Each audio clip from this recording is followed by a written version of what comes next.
It's a pleasure for me to be with you, dear Professor Buchmann, dear Johannes, a former colleague of mine, a friend of mine, a neighbor of mine. It's some time ago. Dear referees, dear colleagues, participants and guests, ladies and gentlemen, on behalf of KIT, the Research University and the Helmholtz Association, I welcome you to the first Castell Distinguished Lecture Series in cybersecurity. And I think it's great to have you with us, and I'm very happy about it. I think everybody knows our world is becoming even more digital and interconnected, and thus even more complex day by day. These new possibilities also mean that security threats are increasingly exponential and with very different implications. I remember in the past, people were mainly concerned about encryption of messages. Meanwhile, we are aware that increasingly complex systems offer more and more points to compromise them directly. We see that new types of machine-learned algorithms are suddenly making confidential data extractable, giving rise to entirely new types of attacks. And we know that these attacks can also have increasingly complex and very direct consequences. Some examples. On entire regions when it comes to critical infrastructures, for example, or with consequences for our life and limb when it comes to digitized medicine, but also wearables or human robot collectives.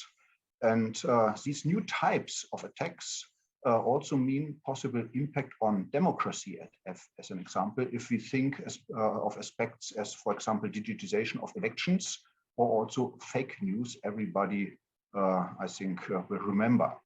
All of this gives rise to numerous exciting research questions, and that's the reason we are here, of utmost relevance for science, industry, but above all, for society, for all of us. And our mission at KIT is to create and to impart knowledge for society and the environment, and we make significant contributions to the global challenge of humankind in the fields of energy, in the fields of mobility, and, important for today, in the field of information. In the field of information, we have a long tradition of success, and essentially aspects of this is, of course, the security of components, security of processes, and security of technologies. Within our framework of Castell, the Competence Center for Applied Security Technology, funded by BMBF more than 10 years, important and considerable contributions have already been made through interdisciplinary research and holistic measured based on it. In order to expand these even further and to be able to make an even greater contribution in the future, we have set the course both strategically and through operational steps. And some examples for these steps, our appointment practice for professorships. In recent years, we have been able to create many exciting professorships in the computer science field and recruit bright minds who are setting important and forward-looking priorities in research, in teaching, and in innovation. A second important point is the milestone that since the beginning of this year, with the start of the Helmholtz Association's new funding period, we called it Prof, program-oriented funding, the topic engineering secure systems has also been firmly anchored on the Helmholtz research landscape. And that is a very, very important step for our research at KIT. Moreover, the next point, we have founded the new Institute of Information Security and Dependability in our department too, in the Faculty of Computer Sciences. And the successful work of Castell over the past 10 years will now be continued here, still under the well-known and established name Castell. Last but not least, after all, research only develops through impulses. This can originate from the society or, of course, from within the scientific community. And I hope we will get some impulses today. Thus, networking and interaction among each other have a high and special significance. And an even better interconnection, for an even better connection, the Castell platform is now being established as an umbrella for the entire security and privacy research at KIT. as well as at our cooperation partners in Karlsruhe and all over the world. It will bring together knowledge and expertise across disciplines and boundaries. So, ladies and gentlemen, promoting professional interdisciplinary exchange is also what the new Castell Distinguished Lecture Series in Cybersecurity at KIT is all about. And I would therefore like to thank all those of you who have made this format reality and will fit it with life in the future, today done by Johannes Buchmann. And I'm sure we will see a decent and fitting start today, which certainly also make you curious about the upcoming events in the next months. And I hope you will find many stimulating impulses for your research and fruitful exchange. Thank you very much to everybody, and mainly Johannes, thank you very much to you. Thanks. Yes, thank you, Professor Hanzelka. Thank you for making time for us today, and thank you for these friendly and warm greetings. Also from my side, for everyone, a warm welcome to our first lecture in this Castell Distinguished Lecture Series. It's a great pleasure and a great honor for me to introduce to you our first and very distinguished speaker, Professor Johannes Buchmann. Some words about Johannes Buchmann. He's a mathematician and school teacher actually by education, but then after his PhD and habilitation in the field of number theory, he became a professor in computer science. First of all at the Saarland University, and then in 1996 at TU Darmstadt. He's particularly well known for his research in cryptography, both in the field of number theory as well as in the area of post-quantum cryptography. However, it's also worth mentioning that he did a number of applied security research, in particular in the area of public key infrastructure. Together with Claudia Eckert, he founded CAST, the first large security research center in Darmstadt. As Claudia moved to TU Munich, Johannes managed the center and achieved that CAST was later on transferred into CRISP, which is one of the two BMBF-funded sister security centers of Castell. Besides his many successes with respect to CERT funding, at least I would like to mention one. And this is that he was from 2014 to 2019 the spokesman of the DFG Collaborative Research Center called Crossing. Johannes has received many distinguished awards, including the Leibniz Awards, the Konrad Zuse one, and many more. One last thing, since 2019, he's retired. You may have be aware of this. And actually this gave him, or still gives him, the opportunity to kind of shift his focus from security and crypto research to other areas, such as the field of mindfulness. In particular, having this in mind, I think we want to be very thankful that you took the time, that you accepted our invitation to kick off this lecture series today. Before I hand over to you, one remark regarding the questions. We would prefer to take all questions and discussion points at the end of the talk. The most favorite way is to switch on the camera, and my colleague Christian Fresnegger will give you the floor. Without further saying, dear Johannes, we are looking forward to your talk, and the floor is yours. So thank you very much. So I'm very honored, even almost 2 years after my retirement, that I'm invited to give this talk in the Distinguished Lecture Series and to open even the Distinguished Lecture Series. This is very nice, and so thank you very much for this invitation. And I'm very impressed with the number of people. So I see this, there is over 170 people. So this is my biggest online talk I ever gave. And so I hope that I can satisfy your expectations. So thank you very much, Melanie, for the nice introduction, and also Thorsten, and also Holger Hanzelka. So Melanie mentioned that I started CASE, which is true, but she helped a lot. I mean, we hired Melanie, and she, on the one hand, she is an excellent scientist. On the other side, she is a perfect organizer, and this combination helped a lot setting cased up. So I'm very pleased to see her to be such a distinguished professor today here. Thorsten is also a person whom I know from Darmstadt. So I hope that the ties between Darmstadt and Karlsruhe are strong and become even stronger. I should mention one thing. You said from CASE came Chris, but they changed their names all the time. Now it's the Athene Center.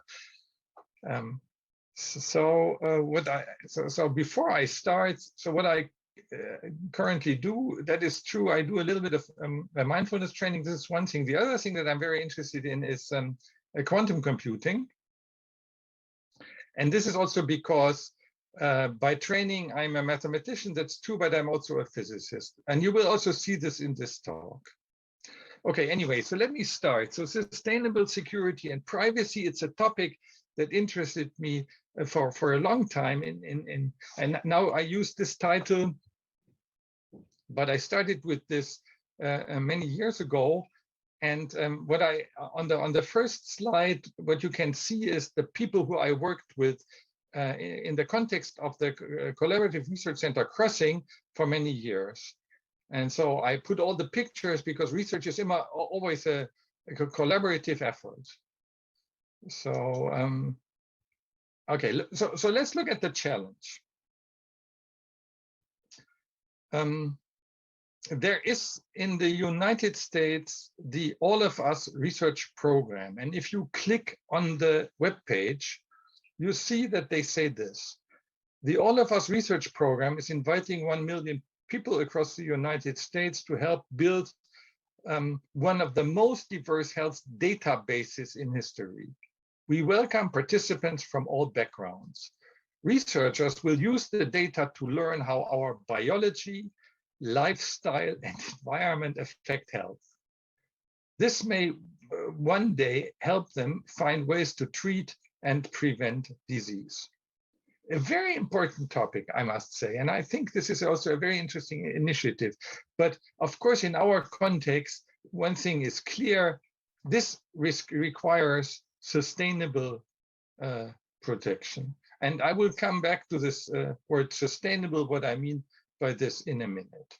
But before I do this, maybe not everybody is in IT security or so familiar. Let me just briefly say, what protection do we need?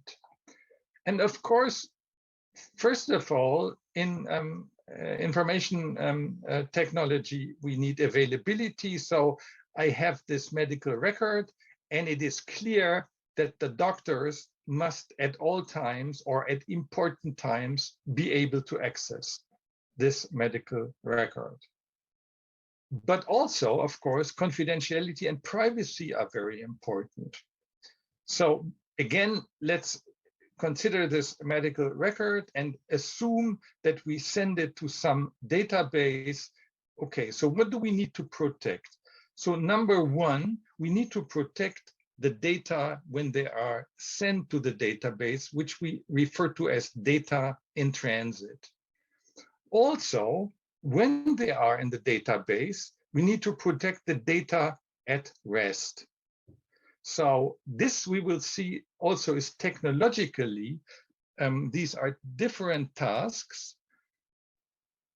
Then there is even more to protect. So there is access patterns. So we know, for example, that WhatsApp protects the content, or at least this is what they claim, of the information to be sent, but the access patterns are open to them and they use them. So it is also important to protect access patterns.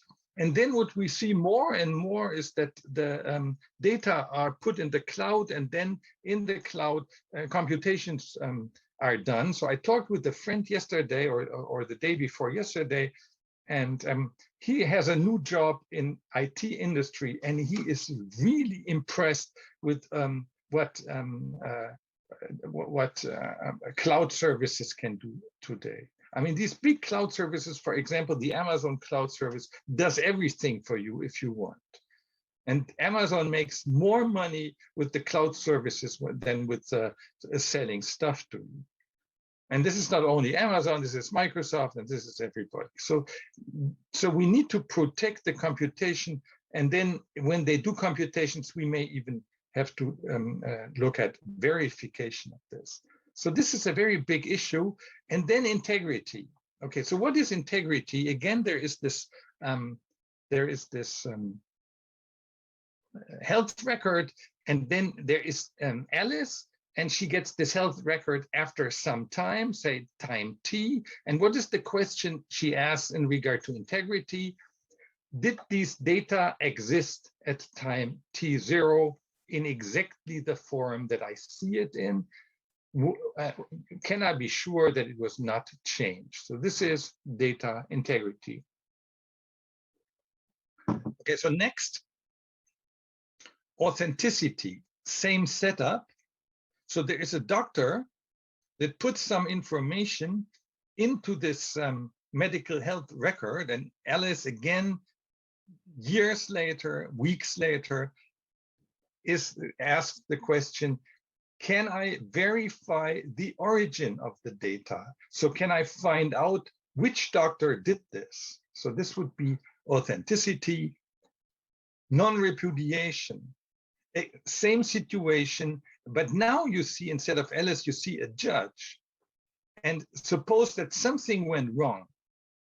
So not only Alice should be able to verify the origin, but anyone should be able to verify the origin. So you go to court and you say somebody did this, and the judge can find out who was the origin of this.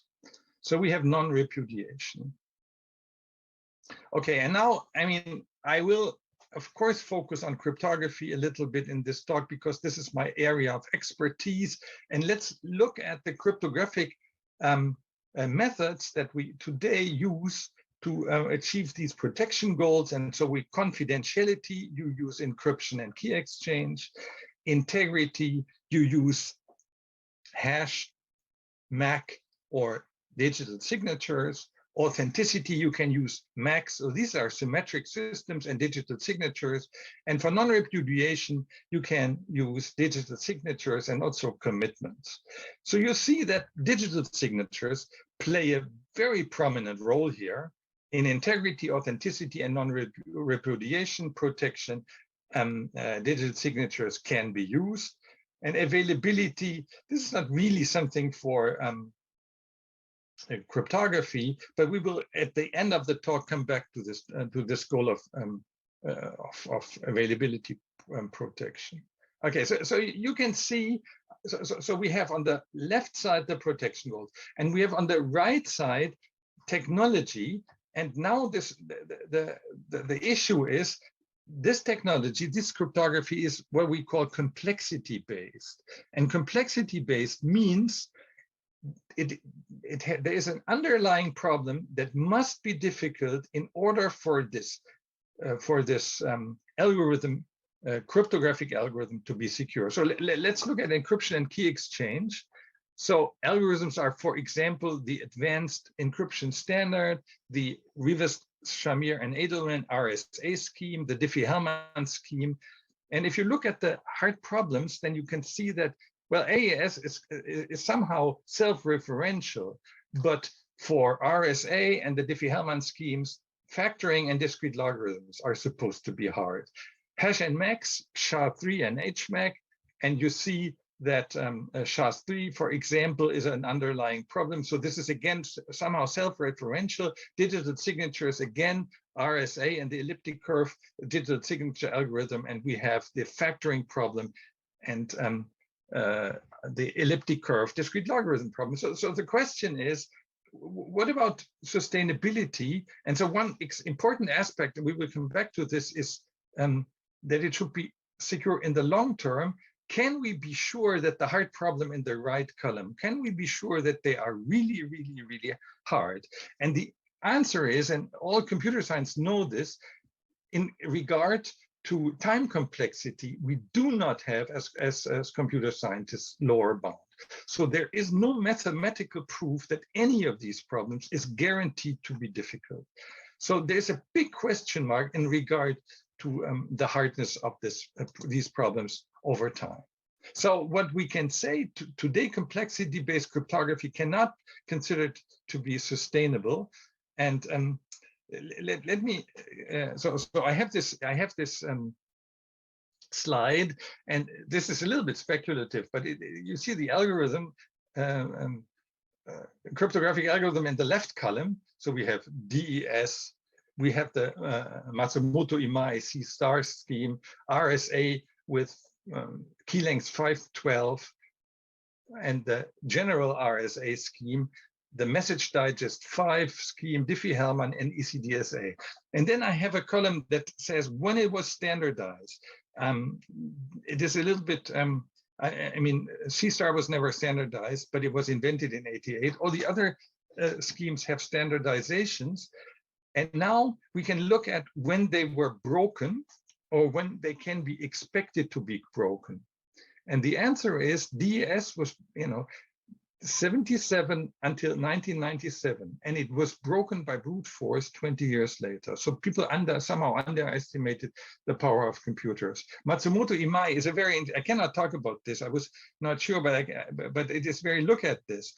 So Matsumoto Imai is a scheme that is very analogous to RSA, and people were very happy with this scheme. However, there is a very ingenious analysis of the algorithm. Although it's analogous, it was broken 7 years later by Patarin. RSA 512 was, they started this in 1991, and around the year 2000, the number of field safe was able to break this, RSA in general. Now here's quantum computers, and so quantum computers are expected to be able to break these schemes, so this may be broken in 2030. MD5 was partially broken in '96, which was 4 years after standardization, and fully broken in 2004. So this is 4 years or 12 years respectively. Diffie-Hellman 99 to 2030 ? Quantum computer. This would be 31 years. ECDSA quantum computers 25 years. So you see, we have a limited lifetime, or a limited expected lifetime, and so when you look at this, we can consider two very important aspects of sustainable security and privacy. So the first aspect is security technology must be available that can resist new attacks. So we are not talking about we are not talking about long-term or anything. We don't talk about protection periods. We just say we must have a scheme. So consider, for example, this is a very important example, a software update. So you have your smartphone, and if you have your smartphone, you get these updates all the time. And the updates are secured by digital signatures. And the thing is, the digital signatures they use today use mostly RSA. And if there's quantum computers, there is no digital signature scheme that is standardized today that can be used. So even though software updates need digital signatures and they do not have to protect this for a very long time, you just want to see, oh yeah, this is the right software update, I use it, and so forth. So the protection time is not so long. But on the other side, we must have a signature scheme that is secure and that, for example, resists quantum computer attacks. So the availability of secure technology is the one aspect, and the other aspect is the long-term protection, which I will discuss a little bit later. So even though software updates don't need to protect data for a very long time, think of medical health records. I mean, they really need to be protected for a very long time. So it is not the same thing. So the availability of security technology on the one side and long-term protection on the other side. So I will now discuss these two parts. And I will focus in regard to availability of secure public key cryptography. And I invite you, so you work in all different areas of security. And so I invite you to consider your own area with respect to these two aspects, availability and long-term on the other side. Okay, so let's look at public key cryptography. So do we need public key cryptography? So when I started my career as a professor, this was the late 80s, I was very impressed that I learned about public key cryptography, but people didn't really use it. And then we talked about digital signatures, and people would say, yeah, we will sign contracts digitally and we will sign emails digitally. So ask yourself, do you sign your emails today? Whenever I talk this, I ask this question in a talk where I see the people, most people say no. So the so the applications that were expected then were never really realized. And these are basic algorithm, and then there is advanced algorithms. However, there is no IT security today without public key cryptography. So let me look at the basic algorithms. So we have key exchange, we have signatures, we have public key encryption. And important applications, well, I mean, we have secure browsing, secure apps, secure email. Which of these cryptographic technologies are for what? Signatures are used everywhere. Secure browsing, and you have this lock, and it says there is a certificate which is signed. Of course, updates of apps. And then if you do secure emails, which many companies today do, you also need signatures. So what about key exchange? Well, you need key exchange for secure browsing. Is key exchange sufficient? Do we need public key encryption? And the answer is yes, public key encryption is used in secure browsing, but we could do with key exchange. But on the other side, public key encryption must be used for secure emails. Why? Because we do not do a key exchange because you sent me an email, and then when I get this email, I must be able to decrypt it later. So if you have an asynchronous situation, public key exchange is a very good tool. Now, advanced algorithms. I don't want to go into the details, but I just wanted to show you that there is a lot of public key cryptography in the advanced situation. So we have secure cloud computing, we have e-voting, Melanie, we have secure IoT, we have blockchain. A few, like buzzwords, application areas. And now you can see the technology that is used: attribute-based encryption, asymmetric searchable encryption, and so forth. I don't want to read this all to you, but I just want to give you an impression that there is a lot of public key technology being used today. So we cannot do without. Now, I was saying that this is all complexity-based, and I was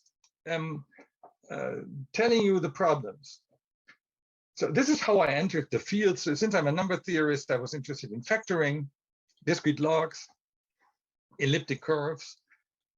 And these are the problems that are currently the problems that are responsible for the security of these applications, and to a wide extent also responsible for an important aspect of security of the digital world.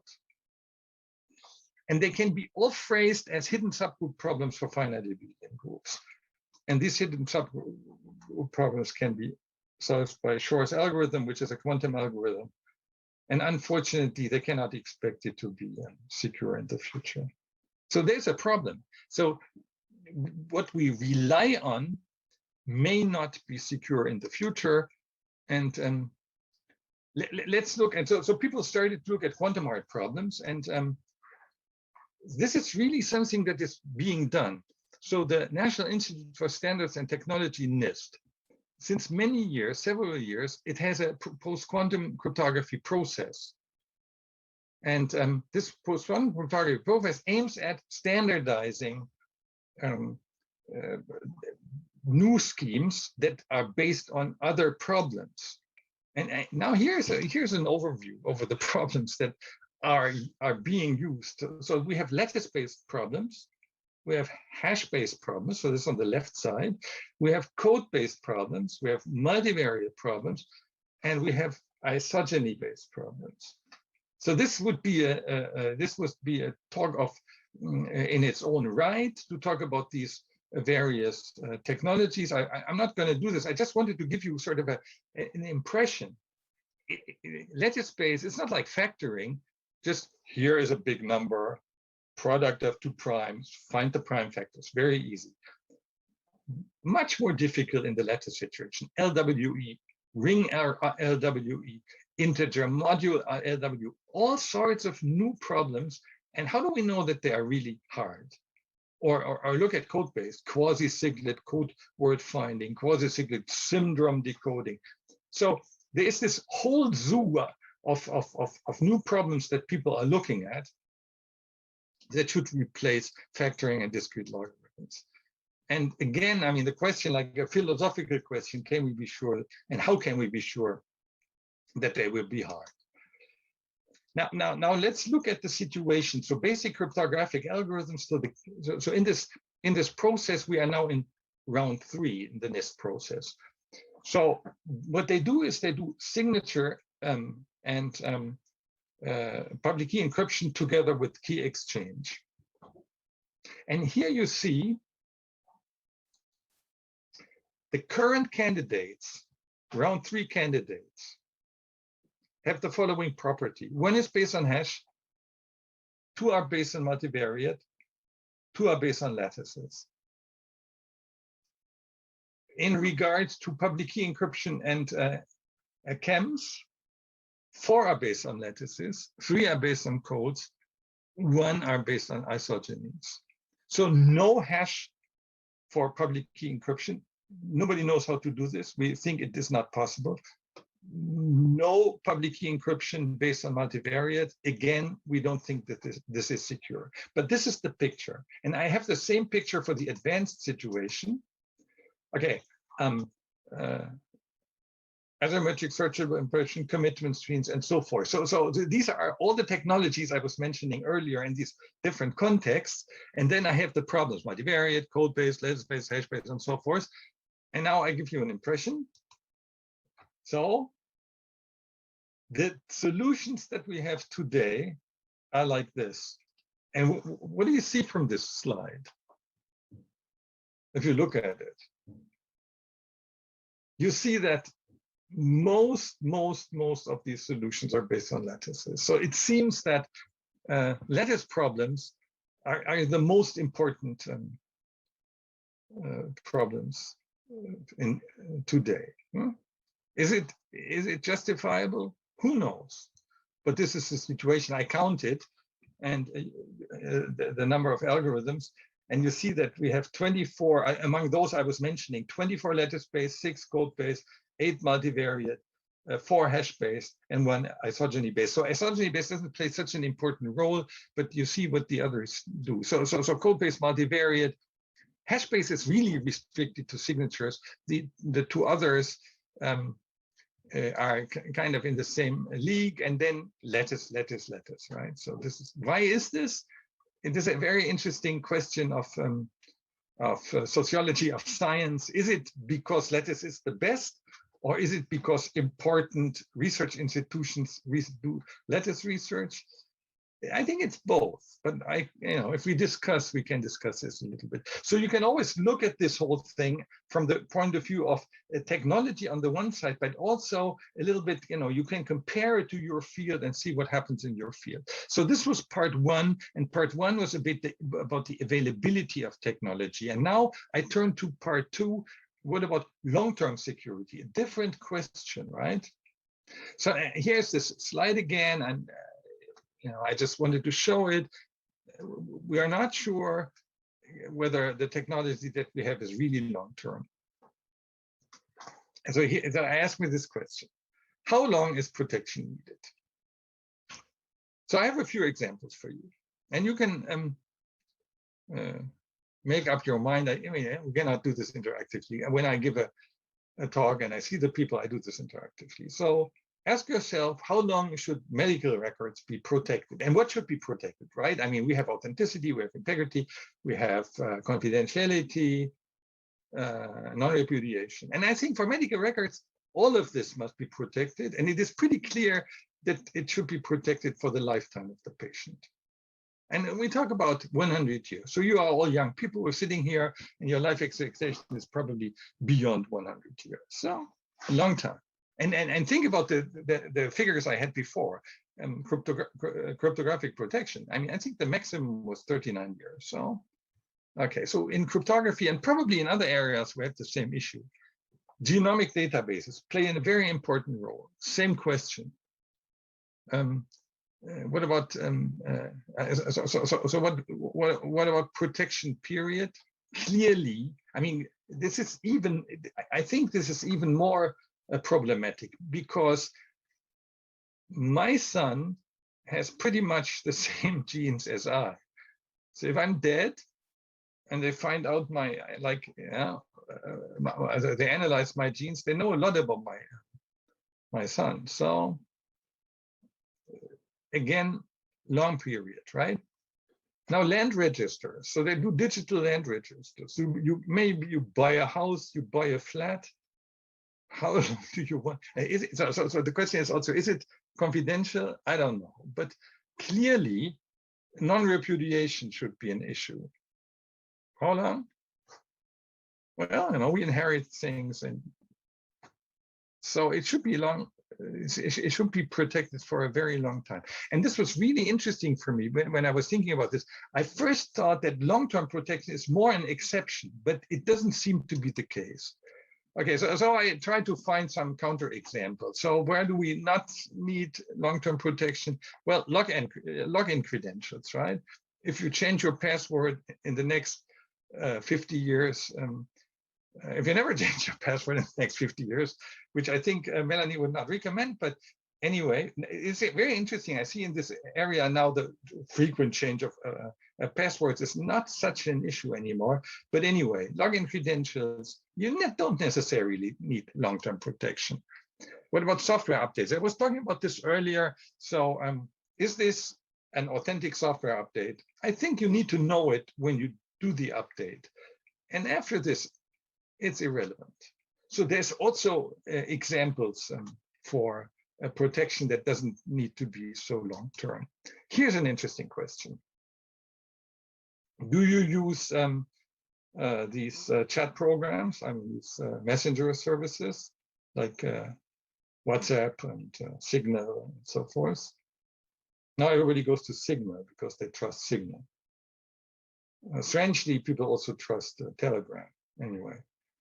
But now, so suppose, so here's the question. Suppose that 1 year from now, there is a web page, and you click on this web page, and then you click on your name, or other people click on your name, and then they can see all the messages that you exchanged a year ago.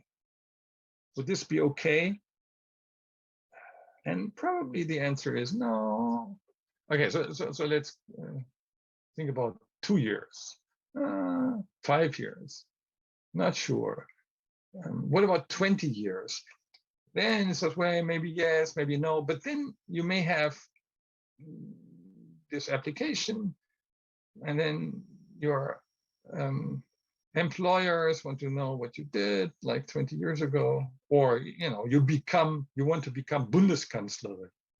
Yeah, and look what they do to this lady from the Green Party. It's a very tough job for her, for all of them. And of course, they dig it out. They dig everything out. So maybe chats, you want to protect them also for a long time, lifetime? I don't know. You think about it. So I think that we can clearly say most protection must be long-term, which I didn't expect when I started working on this. And the typical protection time would be human life expectancy, which is, like order of magnitude 1 century, a long time. And clearly in cryptography, our technology is not doing this, and probably in many, many, many other areas, the same thing is true. But there is hope. And let's look at signature. So I was saying earlier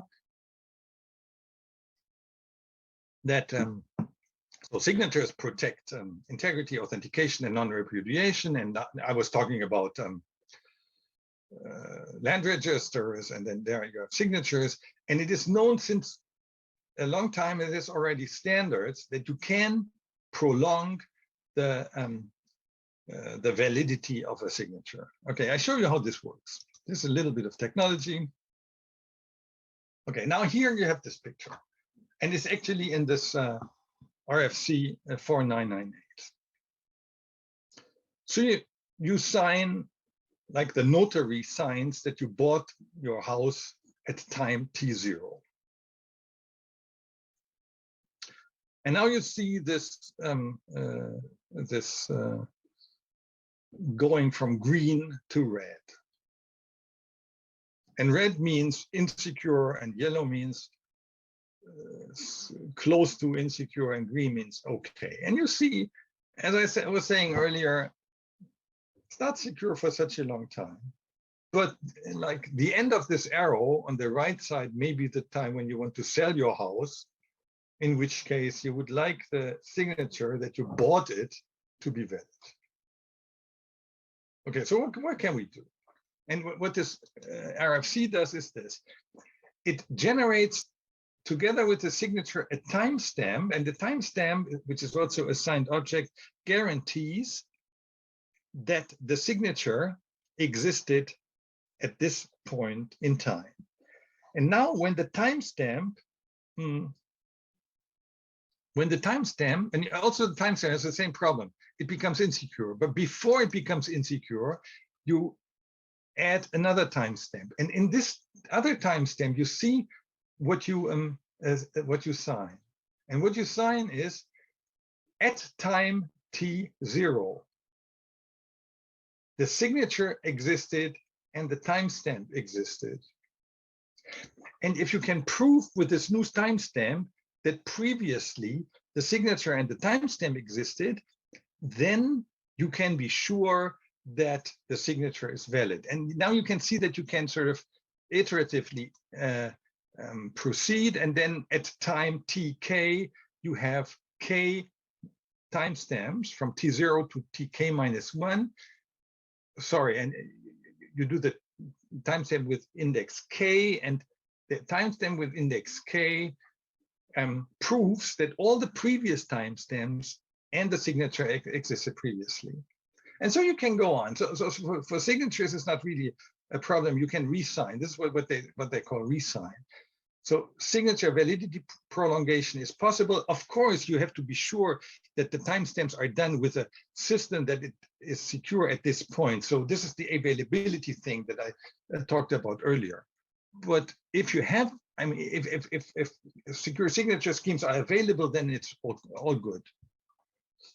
Okay, so let's look at encryption for confidentiality and privacy. Okay, as I was saying earlier, I'm just considering now the data in transit, data at rest topic. So what about long-term encryption of data in transit? So the question is, can we do the same thing? Can we sort of re-encrypt, like re-sign, re-encrypt? Now I have this picture, shown this many times. So the NSA has this big data center in Utah.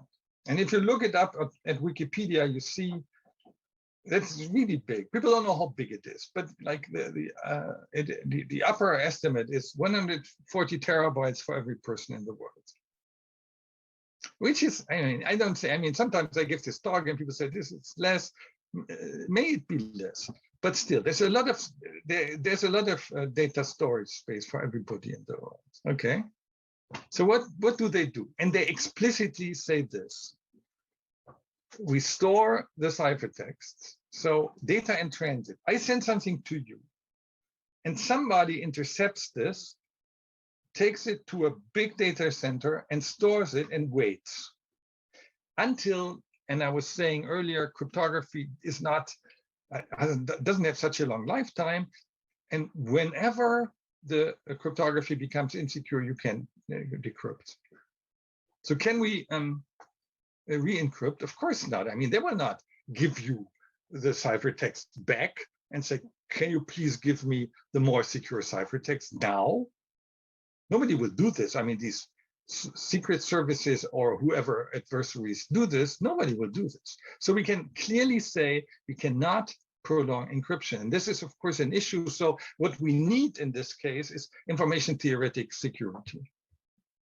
And information theoretic security is the security is guaranteed mathematically forever. And so what we can do about data in transit, we can use the one-time pad.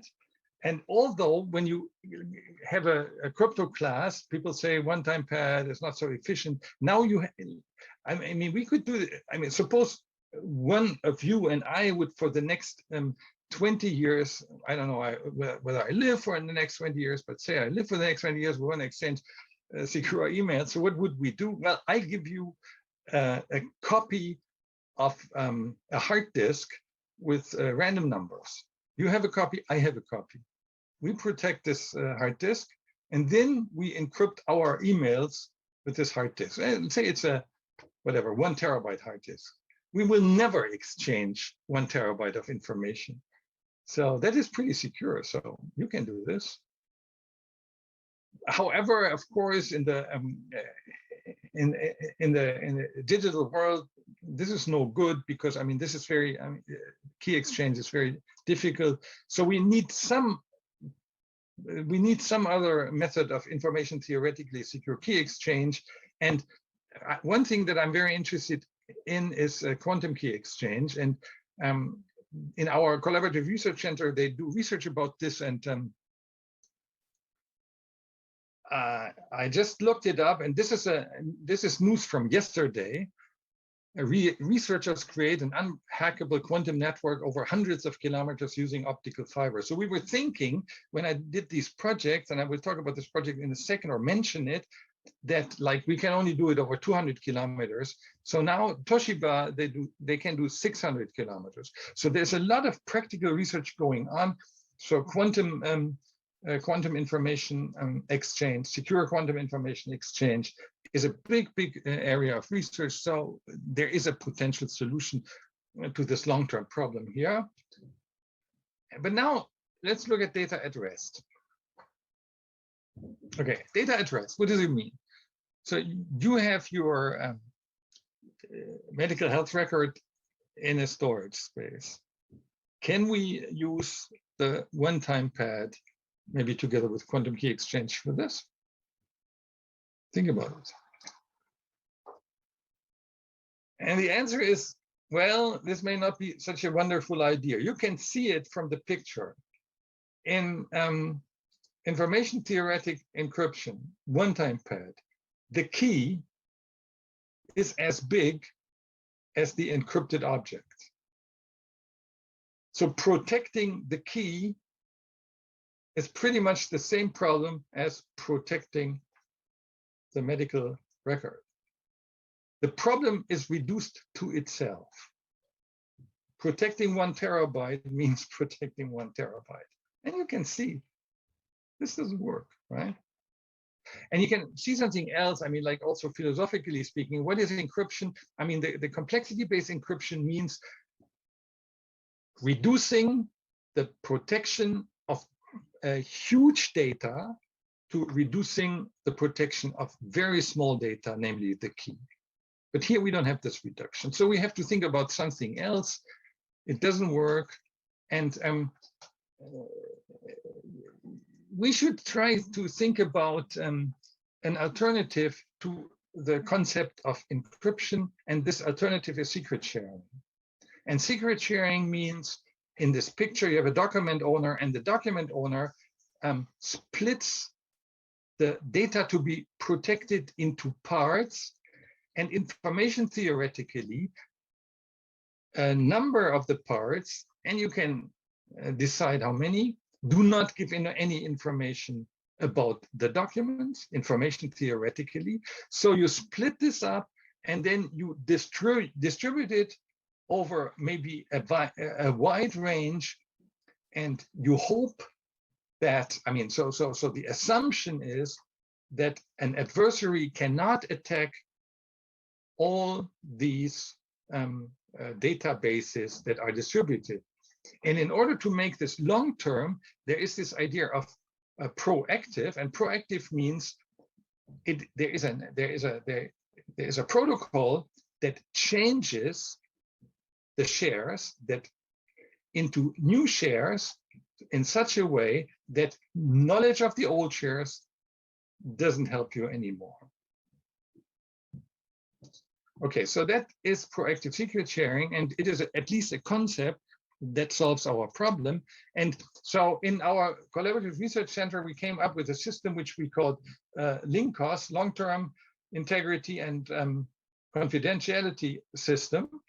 And this LINCOS system, I just have this picture here, and we wrote a paper about this, and we implemented this. You can see we have integrity protection on the left side, and we have confidentiality protection on the right side, and we do it with proactive secret sharing, and the document owner manages his or her documents in this way.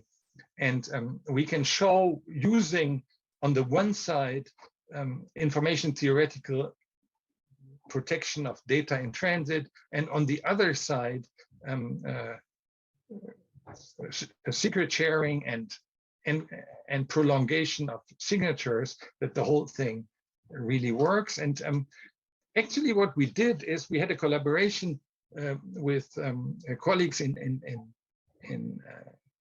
Japan, and they were very interested because of what? So number one, they wanted long-term protection of medical data, and number two, there's lots of earthquakes in Japan, and therefore they already do this distributed storage of data in the country to make it earthquake resilient.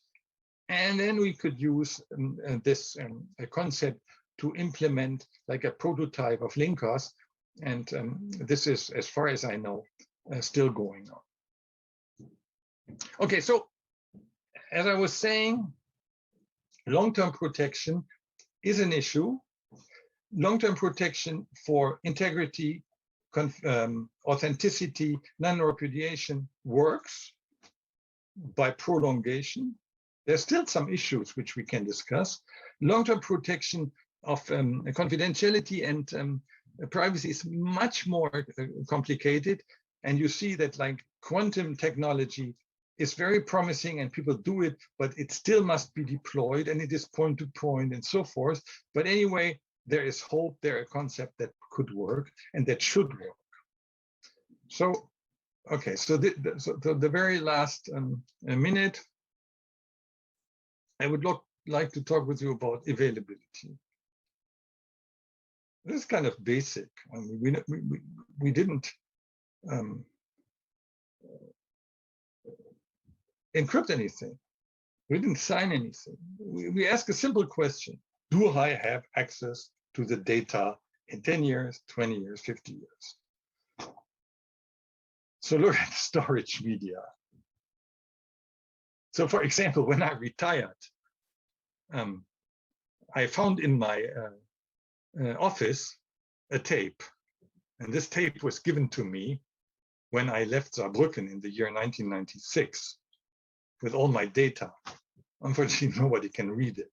Maybe there is special companies who can do it, but it's lost. When I did my dissertation, I used punch cards. I'm not sure whether there exist punch card readers. Can we read floppy disks? And you see, so the storage media are changing and they will continue to change. What about availability when the storage media change? What about availability when software versions change? So I like to take pictures. And I'm very happy that the pictures that I have that are 20 years old, I can still look at, and they are JPEGs. How long will this last? Can you read old Word documents? I'm not sure. I never tried this, but this is, and you see, I mean, the versions. I mean, I have these Microsoft Word versions. I mean, like the development. This is a big issue. And finally, last question. This is kind of the other side of the story. Now, suppose we can really do long-term protection of confidentiality and privacy. What will historians do? Like, yeah, so when, for example, like, you know, when Melanie Volkamer retires and then somebody wants to write a book about her and her progress. And unfortunately, all her emails are encrypted and she lost the keys. Yeah, in old days, people would look at, you know, like letters and what they talked with people and so forth. And this will simply not possible anymore for historians. So you can see that this availability issue is a big issue in itself. It's not a cryptographic issue, but it is a big issue in itself that should be discussed. Okay, good. So let me conclude this talk. I tried to discuss the question of sustainability of security protection in two different aspects. Well, actually in three, finally. Availability of secure algorithms on the one side, long-term security, and then, of course, availability of the data, which I don't have on this slide. And the situation is this. At least in my area of public key cryptography, post-quantum cryptography, there are post-quantum complexity-based solutions available. This is what we can say. And as far as long-term security goes, we have demonstrated with our system linkers, basic functionality is available, mechanisms for long-term confidential outsourced computation and storage. And there's more research of my former PhD students in this area, and you can look at this if you want. But there's still challenges. So can we be sure that the algorithmic problems are hard? And it is a very important topic for mathematicians to look at this, especially on lattices. I showed you how many of the algorithms rely on lattices. On the other side, we, of course, need much more advanced long-term solutions. Yeah, we need to deploy the solutions. We need to deal with information theoretic key exchange. So there's a lot to do in the long-term security area. And of course, and this I would like to conclude with, of course, we also have to think about this topic of availability. And with this, I would like to thank you very much for your attention, and I'm open for question, and I'm looking forward for the discussion.